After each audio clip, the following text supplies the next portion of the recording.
గ్రామాల్లో ప్రజల సమస్యలను క్షేత్రస్థాయిలో పరిష్కరించేందుకు గ్రామ సభలు సమర్థవంతమైన వేదికగా నిలుస్తాయని జిల్లా అదనపు కలెక్టర్ నగేష్ అన్నారు.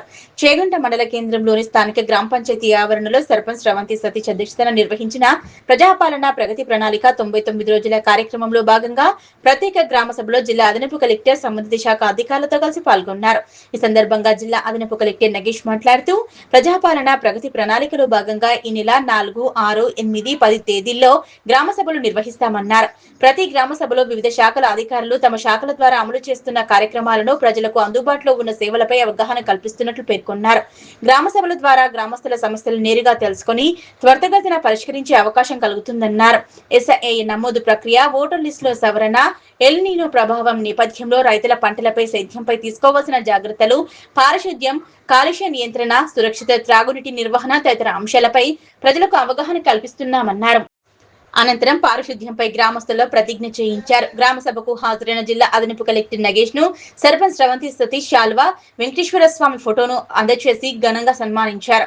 ఈ కార్యక్రమంలో ఎంపీడీఓ చిన్నారెడ్డి, సర్పంచ్ శ్రవంతి సతీష్, ఉప సర్పంచ్ రఫీ, పంచాయతీ పాలకవర్గ సభ్యులు పాల్గొన్నారు.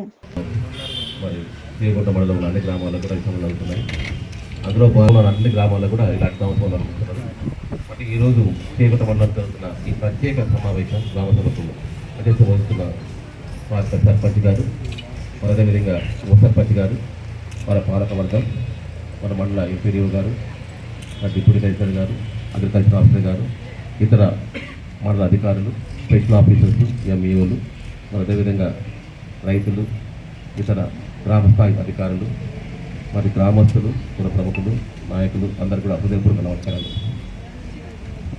మీరు గత 99 రోజులుగా మరి పైన ప్రత్యేక థీమ్స్ తోటి వారం కూడా కార్యక్రమం చేపట్టారు.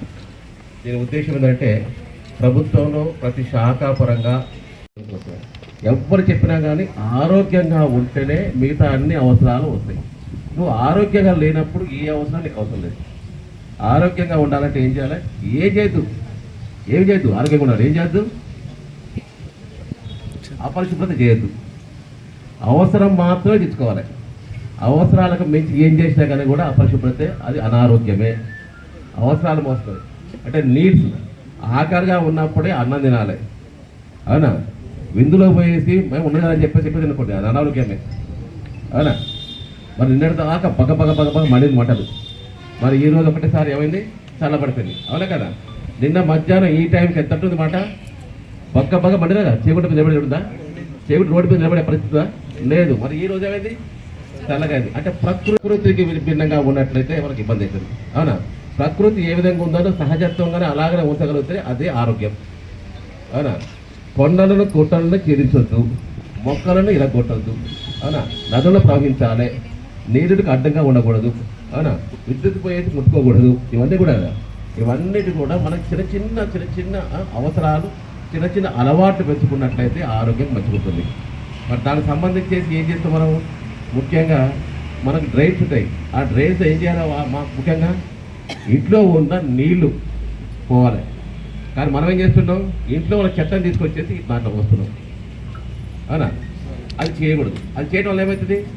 అక్కడ నీళ్లు జమ అయిపోతుంది, చెత్త జమ అయిపోతుంది, దోమలకు గుడ్లు పెడుతుంది, మన దోమలు పెరుగుతుంటవి. దాంతోపాటు దోమల కోసం